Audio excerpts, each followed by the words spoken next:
You know what time it is. My name is Walt, and this is Coffee and Concepts on Keystroke Medium. So good morning, good evening, or wherever the sun may find you. Today we have a returning guest. We have Jeffrey H Haskell. How are you, sir? Oh, I'm fantastic. You know what the intro needs, Walt? What's that? The intro needs me in like a boonie hat coming out of the water with a gun. That would be. Don't you threaten me with a good time. We will do this. I will do this. It sounds awesome, actually. We go find some water.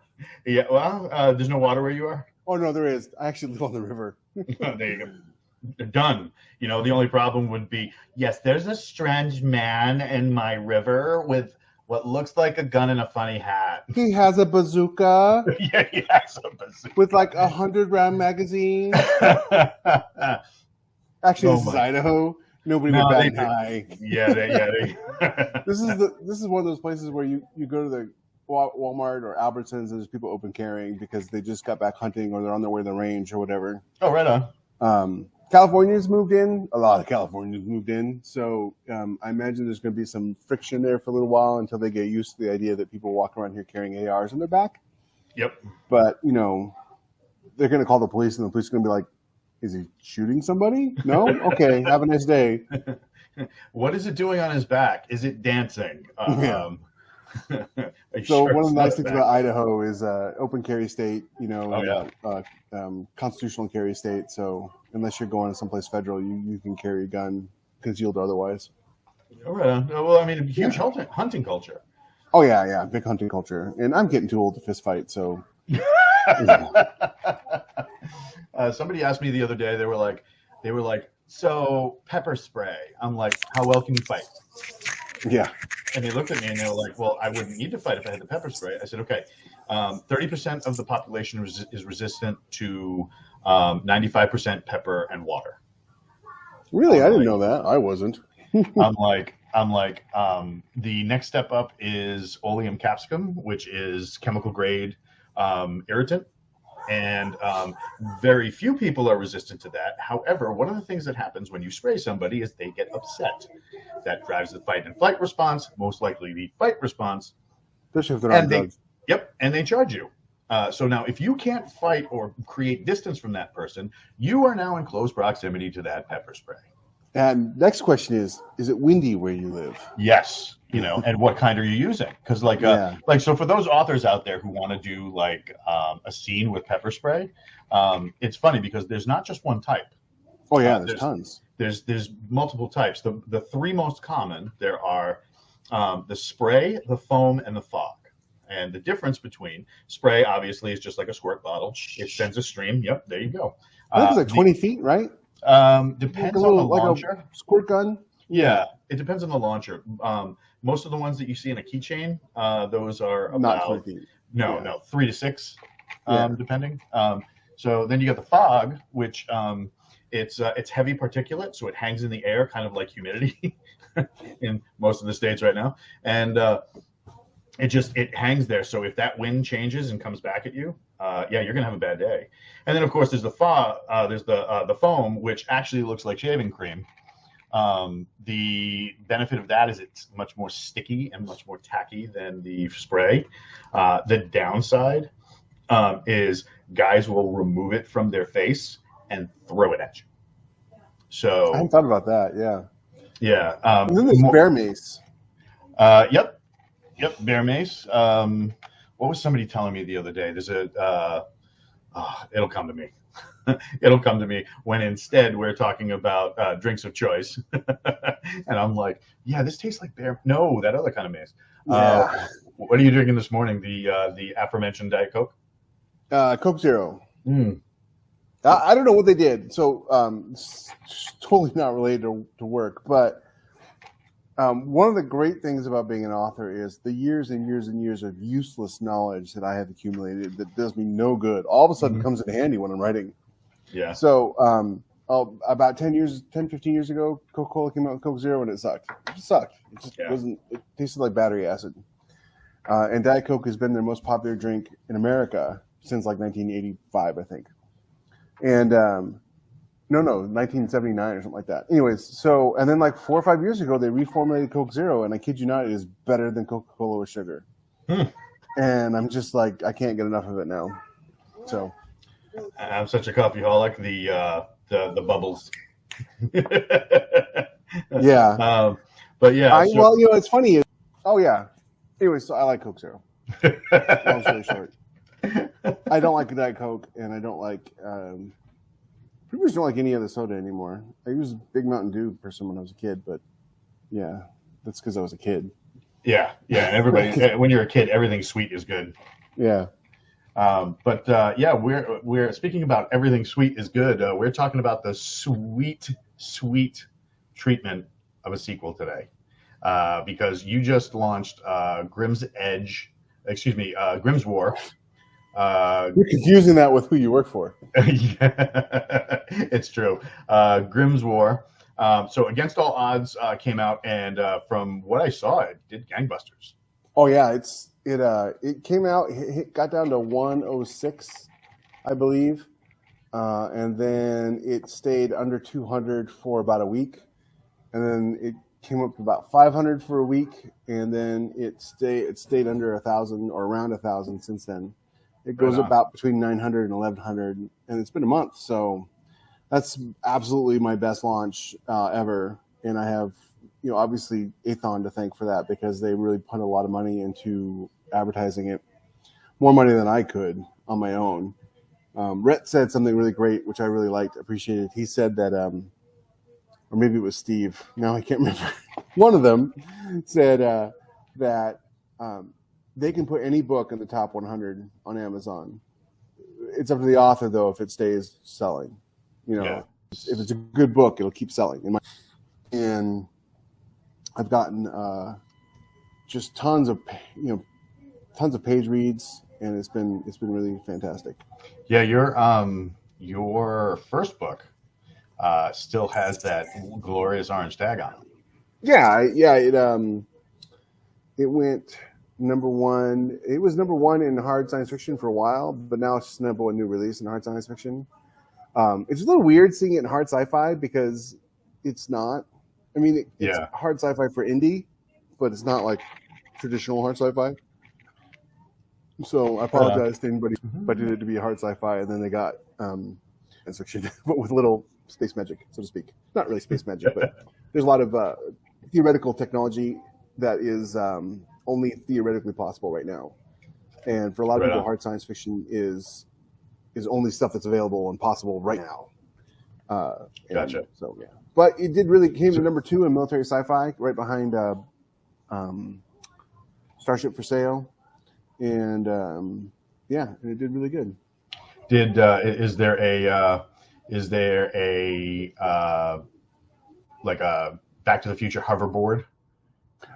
There is some anti-grav stuff, but the main propulsion system is something based on called a grav coil that funnels gravity. I use a thing called gravity manifolds that connect stars. It's actually a real thing to travel faster than light, so that works out pretty good. But no hoverboards per se. But most of the technology is based on stuff like they've got a lot of nanite medicine. They've got coil guns. Are their main ship weapons. Just different sizes of coil guns, and they've got these hyper accelerate these pistols called MP-17s. They're completely reconfigurable using nanites and a reservoir between pistols and rifles. So you can start off with a pistol, and you can click a button, and it'll make it a rifle, or it'll make it a SMG, or make it a carbine, depending on what. So when it extends like that, is there a new energy system to increase the power output that would make a rifle make it need a rifle? Well, there's it fires silicon slivers, basically hard silicon slivers, using electromagnetic rail, basically. And so the rifle is for you want better accuracy over range. The carbine is you want the accuracy, but you don't want but you're in a somewhat tighter space than, say, out in the field. At one point, the person turns it into so it goes all the way from pistol to sniper rifle, and when it goes to sniper rifle, there's all kinds of targeting stuff that it uses, so she can shoot it longer than 600 meters. And And one of the characters, Sergeant Jennings, and she's in book 3. She uses the sniper rifle to great effect. You were military, so you know what a sniper check is. And the enemy military doesn't quite understand the concept of a sniper check, and so they're all like reporting to this officer, and she's like, "Oh, hey, that's who I need to take out." Pop, but she doesn't kill him; she just wounds him. Now, did you use actual sniper tactics in regards to some of the interactions and stuff like that? Yeah, absolutely. I read this great book. I read a couple of great sniper books, but my biggest influence is this book by Jack Coughlin called Sniper, the Greatest American Marine Sniper. And he was just incredible dude. And a lot of my authenticity for that sort of interaction comes from that book. And I also read The Navy SEAL's Guide to Being a Sniper that you can get on Amazon. It's a great book. Plus, also, I was a pretty decent shot in the Army. I did 3 All-Army. I came in 3rd in All-Army shooting contest. And one of the great regrets or dodging of bullets, depending on how I look at it, depending on what day it is, was not going to sniper school when it was offered to me. Well, that's the other thing too. You see all these shows about, how cool it is to be a sniper. You run up the building and you set up on a table and blah, blah, blah. But nobody ever sees the actual side of that, where you're laying in a dirty, rubble-strewn, broken down structure. You're inches away from where you've been peeing for 3 days. Yeah. Your buddy next to you is complaining that you need to stop eating all the asparagus because your pee stinks. It's not a glamorous thing. It is a very difficult job, especially when you consider some of these guys will spend days crawling through varied terrain and stuff like that to reach the hide. And then not, and then be told, no, it's off. Come back. You're not making that shot today. Yeah, it's not like the movie Shooter. No. It's not particularly glamorous. Where he's standing on a moving boat. Yeah, good luck. 22 and a 2-liter bottle for a silencer, which will work. I've tested that. The 2-liter bottle will work for a silencer for 1 or 2 shots, but it's funny is that the first time I ever saw that, though, was not in that movie Shooter. It was in a comic book. When I was a kid, I was reading Punisher, and he did that with a 22 pistol. He put a 2-liter bottle on it as a silencer, and I was like, that doesn't work. And then as I got older, I remembered it and I tried it. I was like, oh, hey, it works. I really wanted to try the potato stuffed on the end of the barrel, not because I wanted that would work. I didn't want to see whether or not it would actually suppress. I wanted to see if it would cook the potato. I'm pretty sure it would. It seems like it would. I don't know how accurate it would be after it went to the potato, though. It wouldn't maybe at close range. Speaking. Yeah. So anyway, sorry, off track again. Speaking of our potatoes, so what are some of the for our audience who a lot of them are potential writers, but also for those readers who want to check out a series that goes past the first book and want to look into a good sequel. What's some of the cool things that you look at, or what are some of the pitfalls that you look out for when writing a sequel? Well, as an author, it depends what your goals are, right? If you're writing for you, then there's no advice I can give you, because you're writing for you, and whatever you write is correct because you're writing for you. But if you're writing for your audience and you're writing to entertain, then what you want to do is make sure that everything that you did in the first book, you do in the second book, but with a different story. So there's plot and there's story, right? And the difference is plot is what happens to the character, and story is how the characters deal with it. And the big thing is to remember is that whatever they liked about the first book, they're going to want to like about it in the second book. So you have to give them the same thing that they liked without giving them the same thing that they liked. Yeah. I mean, the first season of Arrow was amazing. Yes. Every season after that was a retread of the first season and what he learned. And you're just like, okay, we learned Ollie needs a team to operate, and he needs to respect that team. season 6. Ollie needs a team to operate. So you have to distill basically down what you did in the first book. And then one of the pitfalls of writing sequels is that you don't know how long it's going to be between people reading book 1 and book 2, or book 2 or book 3. So in the first couple of chapters, you have to remind everybody what the world is, what the story is, who these characters are, and why you should care about them. And that's really important. The why you should care is probably the most important part of any book. If your reader does not care about your characters in the first 2 chapters, then they're not going to care about them the rest of the book. And it's probably going to be a did not finish for them. Because us caring about characters is what drags us through a book. You can have the coolest plot in the world. Nobody's going to remember it 5 minutes after they read the book. But they will remember your characters. I got people emailing me going, oh my gosh, Jennings is the coolest character ever. And she's my Marine gunnery sergeant. Well, she's a gunnery sergeant in book 3. She's just a lance corporal in book 1 and a sergeant in book 2. She keeps getting promoted even though she doesn't want to be. And she's not even the main character. She's just one of the side characters. It's funny how that happens, huh? Yeah. Well, and it's so funny is that I've been an author long enough. Like, a lot of people didn't know I was an author before I wrote these books, because they're just military sci-fi fans. So they're just coming on to my work and they're like, oh my gosh, I can't believe this is your first book. And I'm like, no, it's like my 21st book or something. I actually kind of lost count. I couldn't tell you how many I've written, but it's been a lot. But I had a plan. And that plan, when I first started writing back in 2015, when I first started writing to be seriously published in 2015, I've been writing pretty much my whole life. My plan was to get really good so that when I did write military sci-fi, which is my favorite genre of my life, I could do it justice, And I really wanted to do it justice. And so when I approached writing the sequel, I was really nervous because I knew I had wrote something pretty great with Against All Odds. Writing origin stories is actually pretty easy compared to writing something else. Yeah. And so the big problem is like, okay, how can I continue this story of this disgraced officer without it being a retread of what I've already done? And the big elements of book 1 are he's got a crew that doesn't trust him. He's got a Navy that's about to kick him out. And he's got nothing to lose. But by the end of book 1, his crew trusts him. The Navy's not going to kick him out. And he has everything to lose. So what do you do in book 2? Well, in book 2, you go a completely different direction. And that is what I did with Grimm Resolve.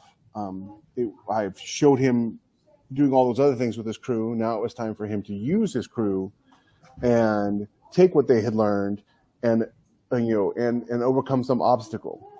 But in order to keep the parity there, I had to do something what I call the Wharf Effect. And it's not an official term, okay? But if you're familiar with Star Trek TNG, Worf was one of the best characters on that show. And he was criminally underused. And if you don't know that, I can't help you. But Michael Dorn played that character so well because he played Worf like a samurai warrior, right? But he played Worf like a samurai warrior who never lived in Japan. Yeah. So he took everything that was great about being Klingon and he distilled it down to be the perfect Klingon.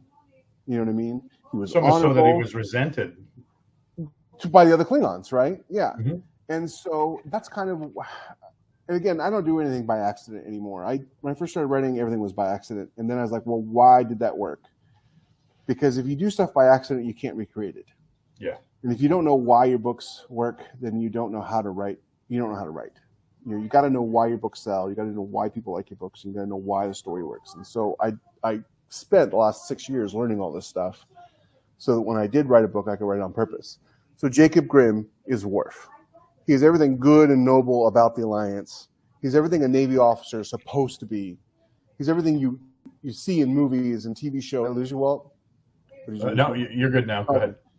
He's a Harm from Jag. He's Denzel Washington from Crimson Tide. You know what I mean? Like he's not a perfect character. He's not a Mary Sue. He can't do everything, and he has his own flaws and his own blind spots. One of his blind spots is that his crew. He's very into being like a father figure to his crew, and that causes some problems for him down the road. But and he doesn't know how to compromise, really, not really. It's sort of his way or the highway, but his way is a good way to do it. So he is that character. So in book 2 was to put him up against people who are completely the opposite of him, don't care about people, are in it only for their own gain, their own selfishness and self-interest, et cetera, et cetera. So, and that highlighted the things that everybody liked about book 1 in book 2.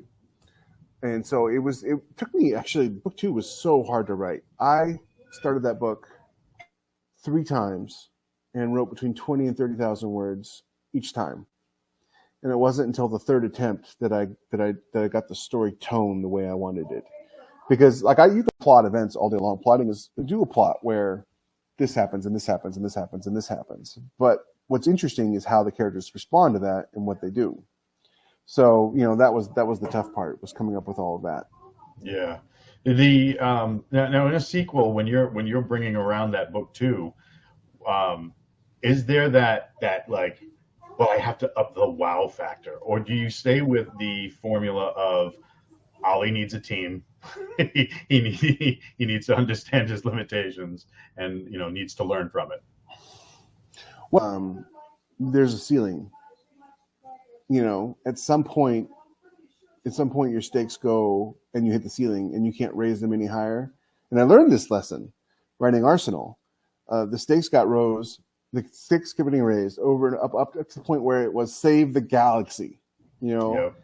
And I was just like, okay, well, now I have to reset it. And you raise the stakes too high, and all of a sudden you have to bring them back down, because where do you go beyond I've saved the universe, right? And so what happened was I brought the stakes back down and made them more personal, and people didn't like it, and they left the series. Yeah. And so what I learned in that is that you need to keep the stakes both personal and effective, right? So meaningful. So if you have a situation where you never want the stakes to be the fate of the galaxy is at hand, because where do you go from there? Well, the only place to go from there is personal. So if you start out with personal stakes and maintain personal stakes throughout each of the stories, then the epic stakes don't really matter, because again, people come for the story, but they stay for the characters. So you want the stakes to affect the characters, you want the plot to affect the galaxy, and then no matter what happens, people will stick with you, hopefully. Because they're concerned about what's going on with the characters. Now, which brings me to a big problem with book 4, which is what I'm working on right now. I'm about 30,000 words into it. About 5 seconds after book 1 dropped, Athon was like, "We want you to do 3 more," and so I signed that contract already. So the big problem with book 4 is I want to keep this book as realistic as possible. I mean, I try to keep everything in this as realistic as possible to what I envision a Navy would be like in 1,000 years, which is not dissimilar to our Navy. Now, obviously, in 1,000 years, our Navy technology is going to be wildly different than we have now. But because it's military sci-fi, people don't want that. They want our Navy in space. They want our Marines in space. And so that's what I'm giving them, while modifying a little bit to make sense. But the important thing is the verisimilitude of the military and keeping it realistic. And so one of the things I can't do is have the same crew on a destroyer for 8 years. This is not how that works. It's not Star Trek. Riker would have been promoted long after, before season 1 ended. They would have kicked him out. And that was part of the thing about book 1 with Grimm, is he was a lieutenant senior grade. And I added grades to certain ranks to slow down progression, because they have an anti-aging tech. I think I talked about that last time I was on. So you don't want a bunch of, basically you'd have a bunch of people racing through the ranks and then dogpiling at Admiral, and you wouldn't know what to do with them. So they slowed down the progression. But you don't have career lieutenants. And so that was one of the tensions of book 1 is he had to get promoted to lieutenant commander if he wanted to stay in the Navy. And I'll let you read the book to find out if he did or not. So in book 2, you've got the situation where you've got to have stakes for him. Okay, well, what are the stakes for him? What are the stakes for his crew? What are the stakes for the galaxy, so to speak? And so the stakes for the galaxy is that there's a new threat that they have discovered. And the stakes for his crew is they're all going to starve to death. And as you know, one thing that ships never really touch on, movies and TV shows never touch on, is supplies on a ship, right? Yeah. You were a Marine, right? You served on it. You served on the ship, didn't you? No, I wasn't a Marine. You weren't a Marine? Did you switch from the Marine Corps to the Army? Nope. Oh, that must have been somebody else. Sorry, No, I apologize. No, it's fine. I speak Marine. It's fine. Maybe that's what I remember. But so, like, Star Trek Voyager came out, and I was so excited for Voyager when it came out. And then they took this tiny little ship to the Delta Quadrant and then didn't do anything with the premise at all. Supplies. Yeah. They could have done so much with that ship. So much. But then they started blowing up runabouts every single week, and it was just like, are they ever going to run out of shuttles? I mean, you know, we're going to talk about this? And so in the beginning of book 2, they're coming back from a long deployment, long patrol, and they've got about 2 weeks left of food left on board the ship. Plenty, because they're only a few hours away from the space station. But then there's a distress signal, and the distress signal is on the far side of the solar system they're in. It's going to take 50 hours to get there. Now, 50 hours is 2.5 days, basically. So 50 hours there, 50 hours back. All of a sudden, you've got a week's worth of supplies left. But then they get out there, and more stuff drags them further and further out, and they have to be making these decisions of how far can we go with the supplies that we have. And you're like, okay, well, are they gonna make it? I mean, they could defeat the enemy, but then not be able to get back to the station in time before they all starve. Yeah, a good commander will constantly keep track of a PNR before he decides, we got to turn back. But there's a certain point where it's just like, and this is where him being Wharf comes into play. The whole, and it's in the blurb, so I'm not spoiling anything. Alliance citizens have been taken, and he feels like it's his sacred duty as a Navy officer to go get them and bring them home. And so that's what drives the whole story. And of course, and therein you find all this, huge new enemy that has weapons that are way more advanced than anybody else in the galaxy has, that shouldn't exist. And it's pretty cool. And so it ends up being like a kind of a behind enemy lines thing where they have to do a rescue mission and then get back out. Can they get out? If they get out, will they have enough food?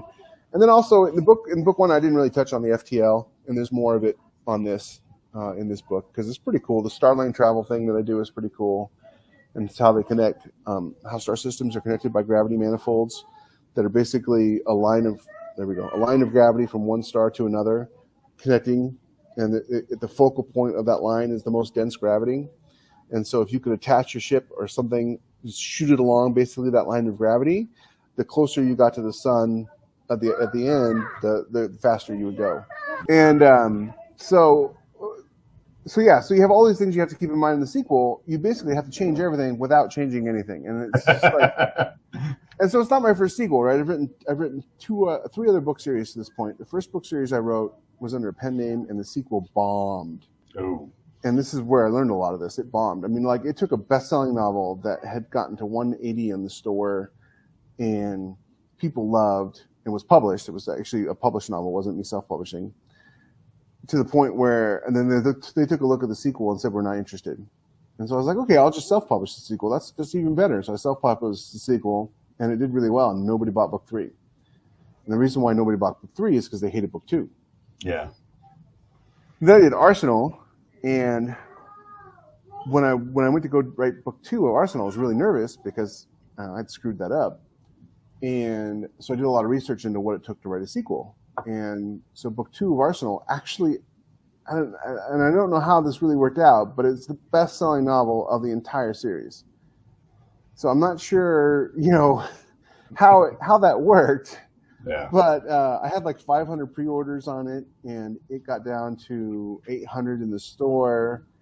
And so the read-through from book 1 to book 2 was almost 100%. I kid you not. That's crazy. And I've always had pretty good read-through. My read-through is almost always above 50%. And anyways, and so then when I did Wraith, it was the same thing. Like, so I've got this cool origin story for Vigilante. Now I've got to write a sequel. How do I up the ante in that sequel while keeping it, without like finishing the entire story, basically? And again, it's about making it personal. So same thing with book 2 for Grimm's War, and same thing with book 3. I'm keeping the premises aren't changing, It's just the situation the crew finds themselves in is. And also, I wanted to get, with book 2, I wanted to introduce a different enemy than I had in book 1. Because book 1 was basically against pirates with a little bit of Caliphate. The big bad in the series is called the Caliphate of Hamid. And I wanted a little bit of that while having a whole new enemy. And there's this corporation basically called the Terraforming Guild. And they're called the Terraforming Guild. And they've been around longer than any of the established governments except for the Terran government.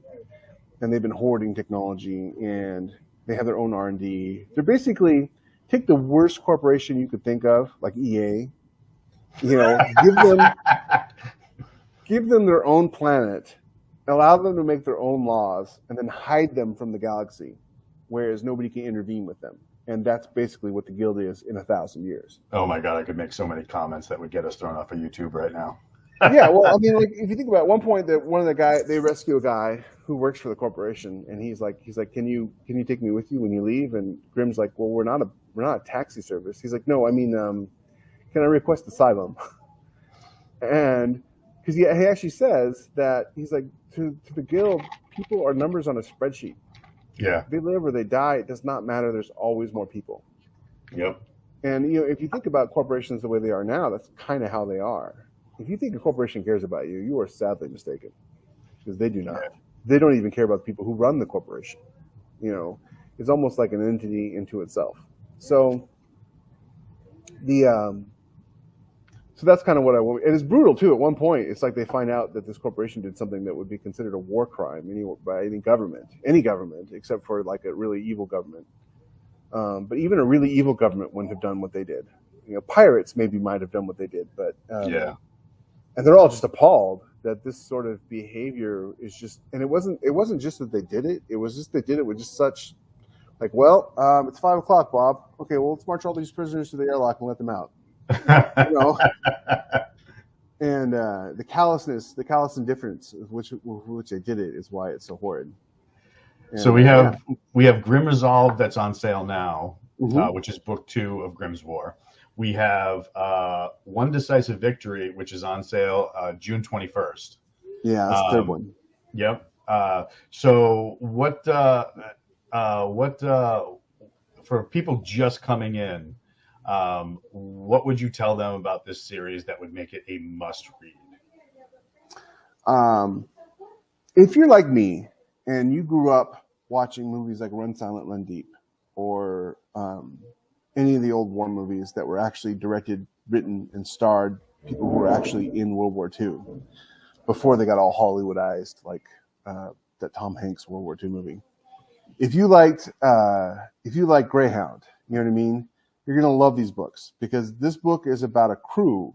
It's about a captain and his crew in a ship. And everything else is just set decoration, right? But what it comes down to is how this guy treats his crew and the adventures their ship goes on. And the adventures are awesome, and they're heart-wrenching, and they're real.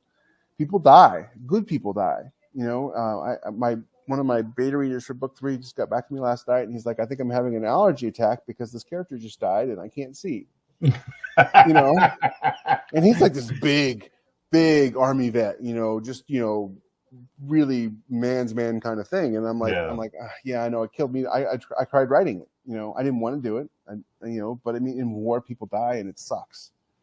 And all of us vets know how that goes. We've all lost friends. And they were good people, and they didn't deserve what happened to them, but it happened.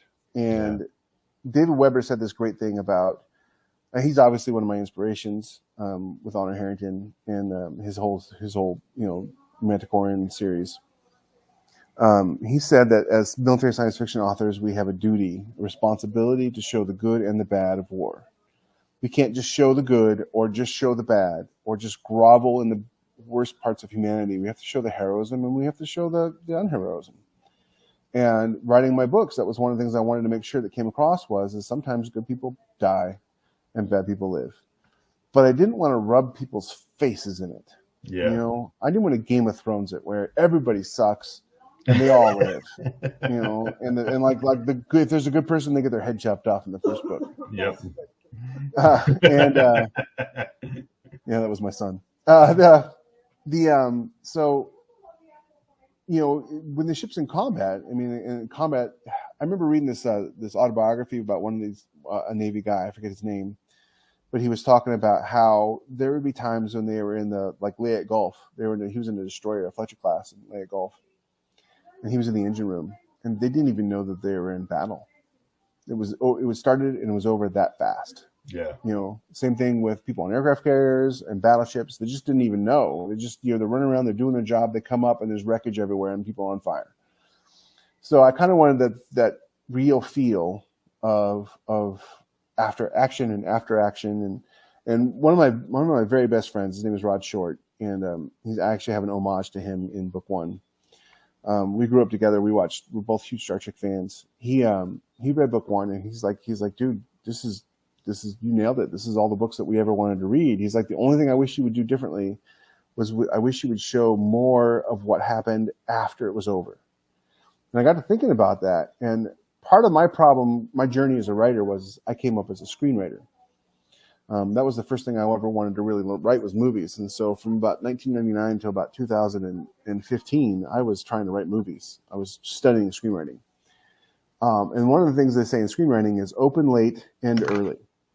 Mm-hmm. So you open as late as possible in the scene, and the moment the emotional climax of the scene happens, you end it.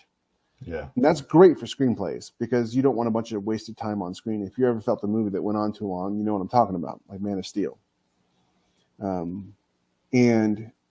But sometimes, like Return of the King, you need to show what happened after, even if it's a little boring. You need to show what happened after.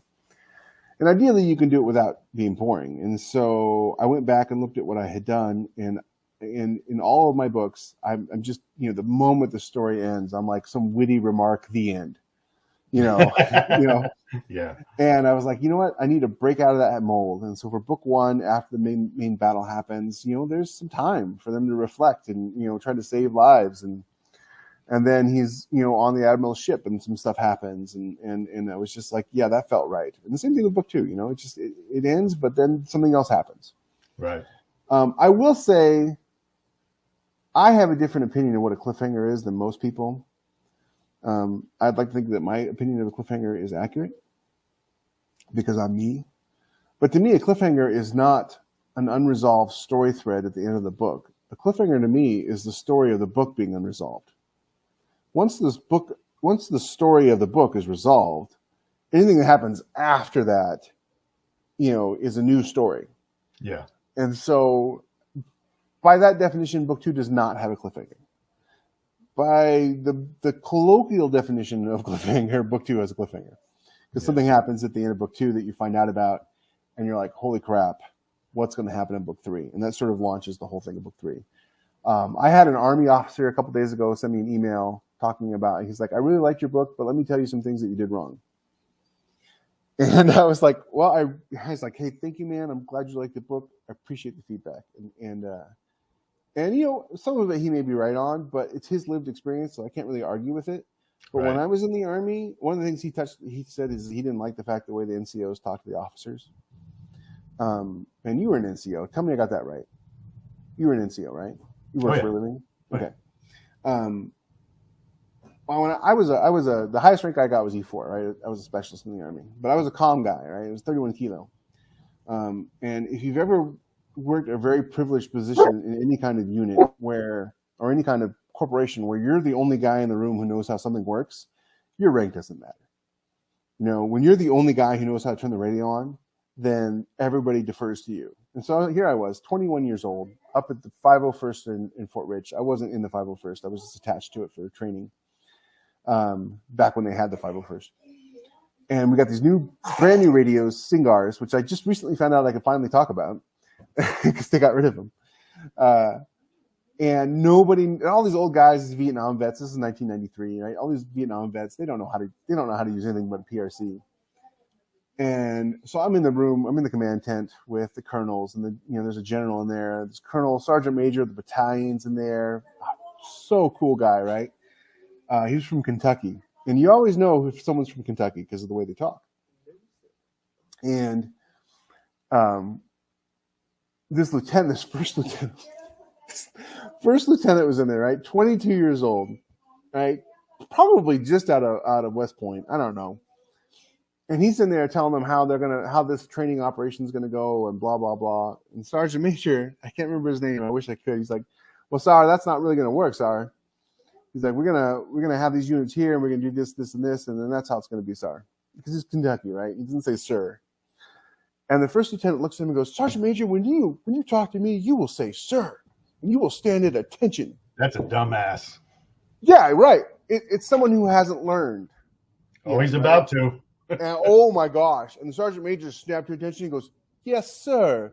And the colonel, who wasn't listening up to this point, whipped around. Oh yeah. And he's like, "Lieutenant, stand your ass at attention." Oh, sorry. You do not mess with the sergeant majors. Sorry, he's like, "This sergeant major's been in the army longer than you've been alive, son. Yeah. You will listen to him, and you will give him the respect that is due." And so this guy who emailed me, he's like, "Oh, NCOs would never talk to officers like that." And I'm like, "Okay, well, that's how you saw things because you worked in an office." Yes. You know, and you're right. They never would because the NCO talking to the officer in your office didn't crawl through his friend's guts in the fields of Vietnam, you know. Mm-hmm. And so, so in my books, the NCOs, when they respect the officers and when the officers respect the NCOs, they have a much more friendly, casual dialogue. Yeah. Casual dialogue. Like at one point, there's a gunnery sergeant in book 1 who tells the captain of the ship, he's like, "Sir, you might want to clear the bridge for this." I thought that was perfectly respectable. This guy thought he would never, ever talk to a captain like that, ever. And I'm like, "Oh, okay."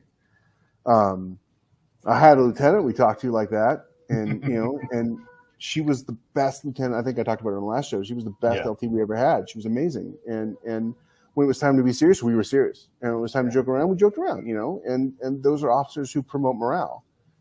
And the best feedback I got on Against All Odds was somebody read it, another author read it, and he'd been an officer in the Army. And he's like, "That's the kind of officer I wanted to be." Grimm was the kind of officer I always wanted to be. I aspired to be like him. And I thought that was, like, if I can inspire people that way, then I'm doing my job. Right. So with book 2, you know, I sort of continue that trend. I give people... I inspire people, you know, and I make them real. You know, I make the characters real. They have their foibles. They have their flaws. There's a engineer named Chief Redfern in book 2. He's afraid of heights. You know, well, he's a spacer. Speaking of heights, we're reaching the height of the interview. Yeah. Sorry. And, no, that's good. And you know me. But that's okay. Because save it, because we could always come back and revisit. But if people want to find you, where's the best place to stalk you on the internet? A couple places, you know, obviously Amazon.com. You can go to click on any of my books, and you can follow me as an author there. If you want sort of Amazon to tell you when my books come out, you can find me at jeffrey.haskell@gmail.com if you want to have a dialogue, or on Facebook, just type in my name, Jeffrey H. Haskell, or go to my website, jeffreyhhaskell.com, and you will find me there. And you can sign up for my mailing list there. Please do. I give away free things, not books, but free things. And try to let you know when there's new releases and how my life is going and what I'm working on, that kind of thing. Right on. And yeah, so, and obviously if you just type in my name in Google at this point, I've done, you know, probably 20 podcasts, and with like my 20 plus books, if you type in Jeffrey H. Haskell, you no longer get the sax player in Texas with the same name. You get me. Well, thank you very much for coming out. I really appreciate it. Yeah, sorry about all the technical difficulties. No, well, like I said, fix it in post. And we'll catch you next time on Keystrokes Medium.